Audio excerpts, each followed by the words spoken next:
Assalamualaikum warahmatullahi wabarakatuh. Saya Intan Putri Stefani, nomor mahasiswa 28860. Di sini saya mau menganalisis fundamental dari PT Semen Indonesia Persero Tbk atau SMGR.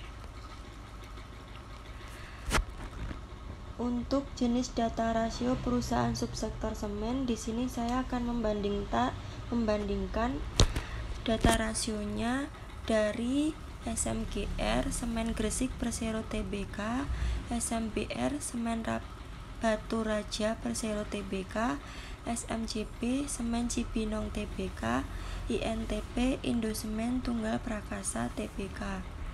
Untuk jenis rasio yang saya gunakan adalah ROE, DER, PER, PBVR, dan dividend yield. Di sini SMGR ROE-nya sebesar 6,02%, SMBR minus 4,48%, SMCB 2,32%, INTP 6,67%, dan untuk DER dari SMGR sebesar 133,43%, SMBR 71,22%, SMCB 175,75%, INTP 17,87%. Untuk PER-nya dari SMGR sebesar 32,32x, SMBR minus 37,38x, SMCB 50,41x, dan INTP 35,60x. Untuk PBVR-nya SMGR sebesar 1,97x, SMBR 1,67x, SMCB 1,17x, dan INTP 2,37x. Dan untuk dividend yield-nya SMGR sebesar 0,36%, SMBR 0,11%, dan SMCB 0,33%, INTP 3,47%.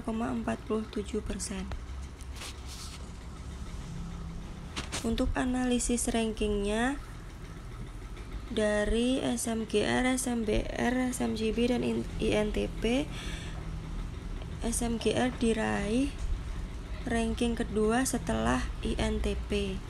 Dari analisis di samping, angka terkecil diperoleh dari INTP.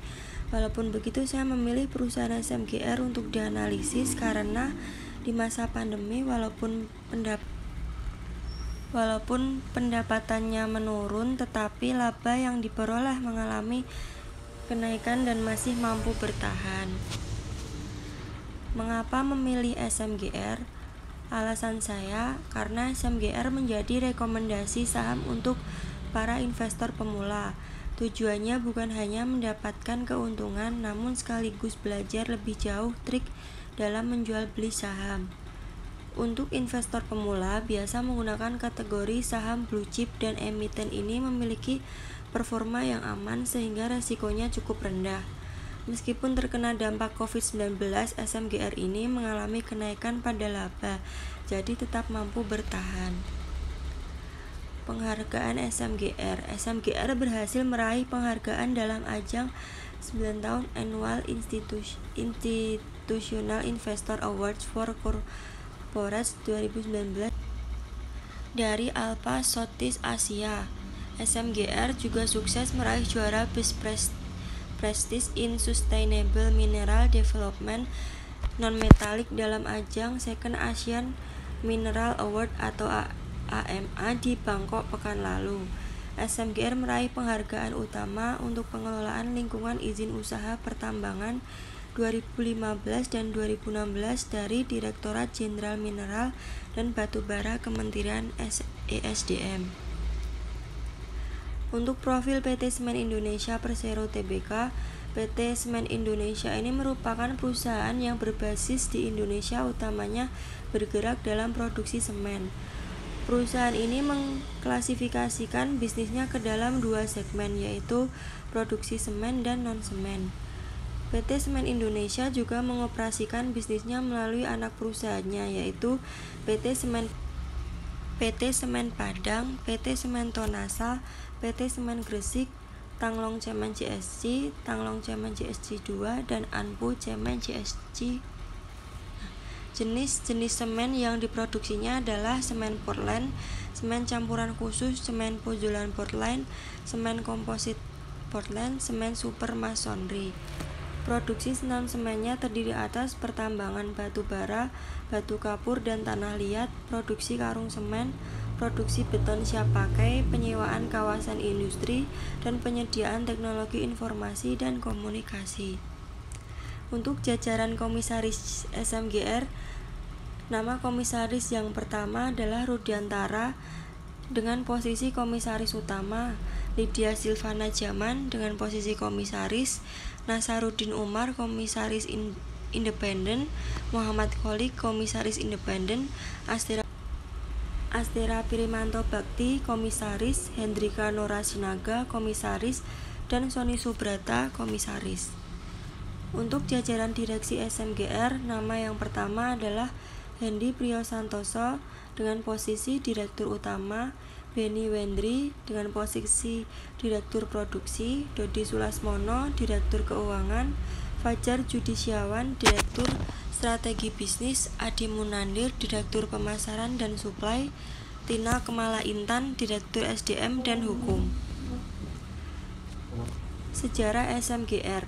PT Semen Indonesia ini dahulu bernama Semen Gresik yang dikeluarkan dari PT Semen Indonesia Tbk yang dulunya diresmikan Presiden Soekarno, yang didirikan pada tanggal 25 Maret 1953 dengan nama NV Pabrik Semen Gresik dan mulai beroperasi secara komersial tanggal 7 Agustus 1957. Tanggal 4 Juli 1991, SMGR memperoleh pernyataan efektif dari BAPEPAM LK untuk melakukan penawaran umum perdana saham SMGR atau IPO sebesar 40 juta saham dan nilai nominalnya sebesar Rp1.000 dengan nilai jual hingga Rp7.000. Saham-saham tersebut dicatatkan pada Bursa Efek Indonesia atau BEI tanggal 8 Juli 1991. Berita tentang SMGR.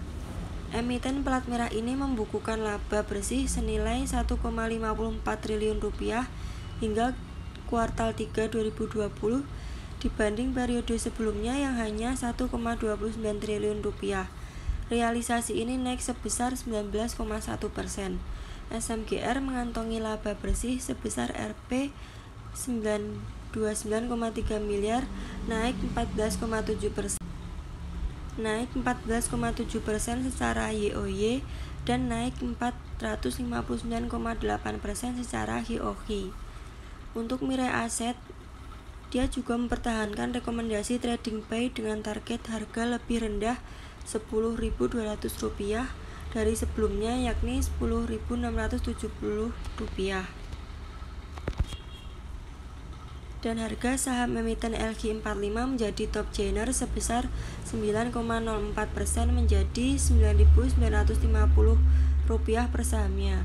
Saham SMGR diperdagangkan dengan harga tertinggi yaitu Rp9.975 dan harga terendah Rp9.325 per saham.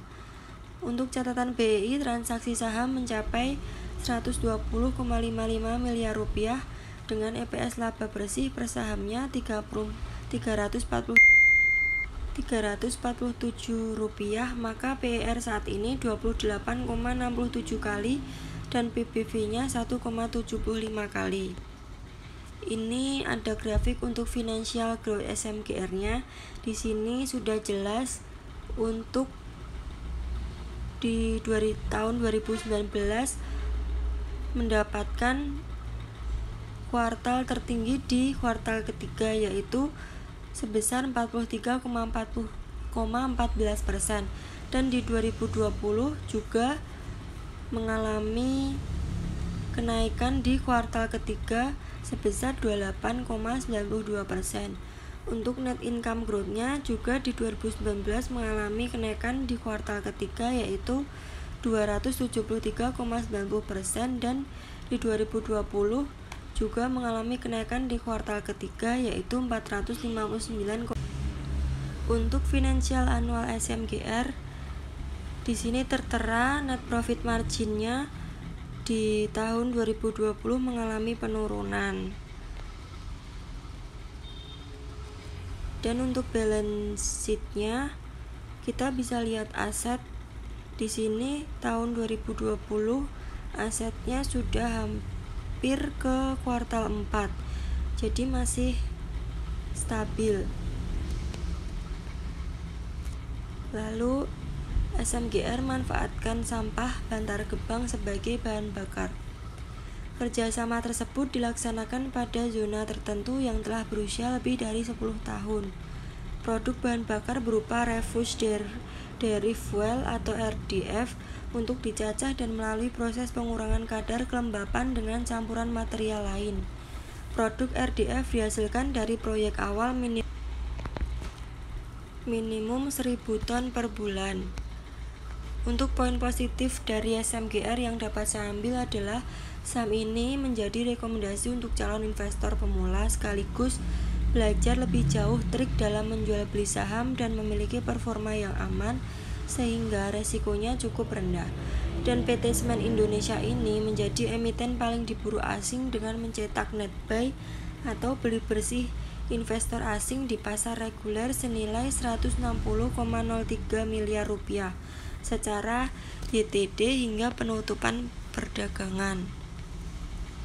Sekian presentasi dari saya untuk analisis SMGR-nya. Terima kasih sudah menonton.